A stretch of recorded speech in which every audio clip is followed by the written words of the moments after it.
For more than 10 years, Lewis Hamilton and Toto Wolff built one of the most dominant partnerships in Formula One. 7 world championships, 8 consecutive constructors' titles, and a rapport that seemed indestructible.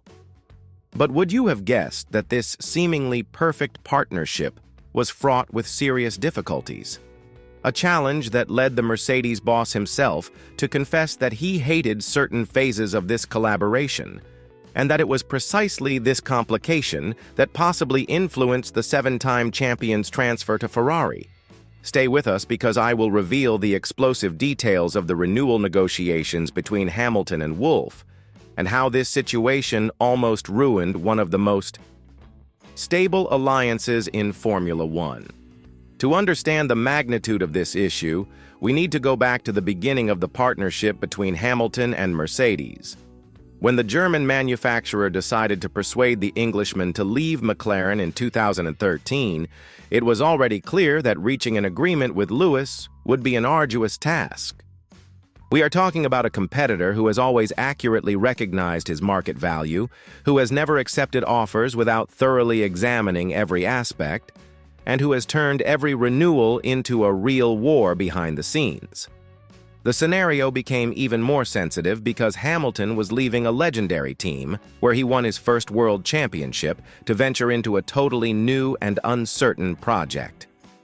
Throughout his career at Mercedes, Hamilton signed 4 different agreements, but each negotiation gradually became more intricate and stressful, demonstrating not only his evolution as a driver, but also the hierarchical changes within the team itself.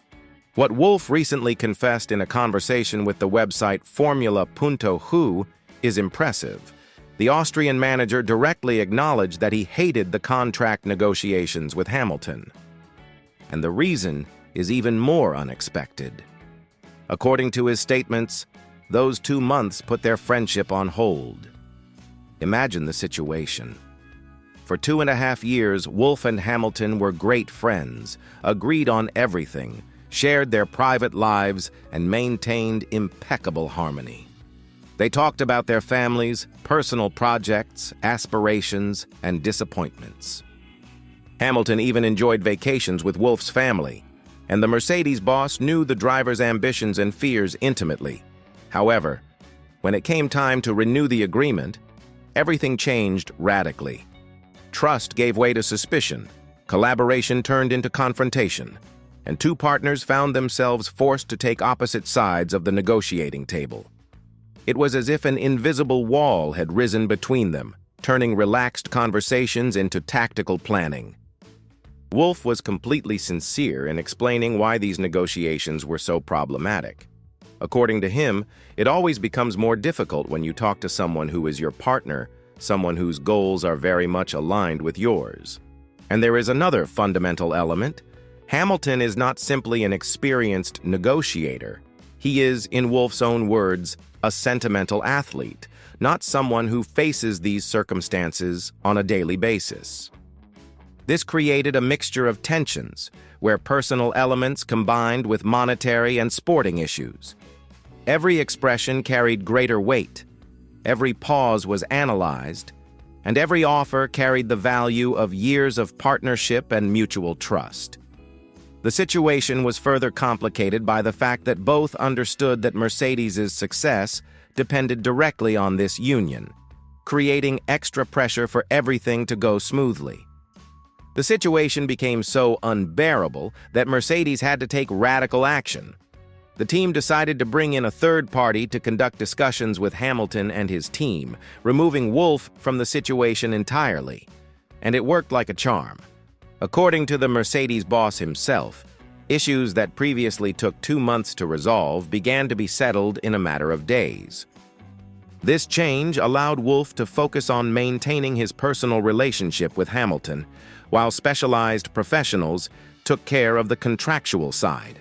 It was the perfect division between the personal and the professional, something that should have been implemented much earlier. This strategy not only sped up the discussions, but also protected the mental stability of both parties and preserved the chemistry that made them so effective in racing. But here comes the most fascinating aspect of this whole story. Could these constant contractual tensions have been one of the factors that influenced Hamilton's decision to leave Mercedes?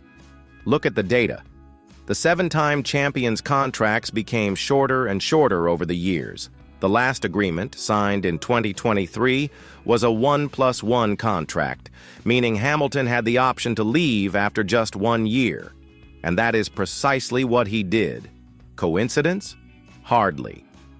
This pattern indicates a driver who was gradually less interested in committing to long-term agreements, possibly tired of repeating the same process of tension with each renewal.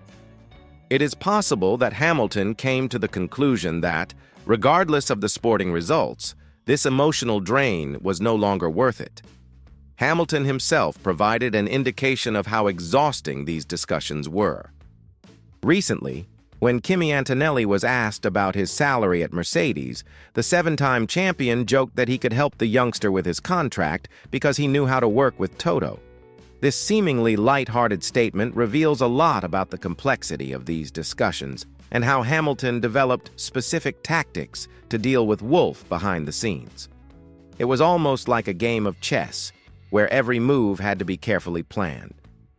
Now Hamilton is at Ferrari, with a base salary estimated at $57 million per year, which could reach $100 million with performance and marketing bonuses.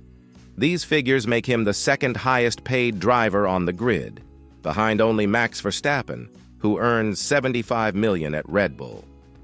But the question remains, will Hamilton finally find an environment at Ferrari with Frédéric Vasseur where contract discussions do not damage personal relationships? Vasseur, who has known Hamilton since his GP2 days, may have a different and more mature approach to these issues. This narrative shows us how complex the world of Formula One is beyond the track. Relationships that appear rock solid can be affected by contractual issues. Genuine friendships can be put in jeopardy when money, power, and ego come into play. And maybe, just maybe, Hamilton's departure from Mercedes was less about seeking new sporting challenges and more about finding an environment where he can be valued without having to put friendships on the back burner. Wolff's revelation opens up a new perspective on one of the most impactful transfers in recent Formula One history. What do you think? Were the constant contractual tensions decisive in Hamilton's decision? Will Mercedes be able to maintain this new approach with Antonelli? And should other teams learn from this experience? Share your opinion in the comments, and don't forget to subscribe to the channel so you don't miss any behind-the-scenes analysis of Formula One. See you next time.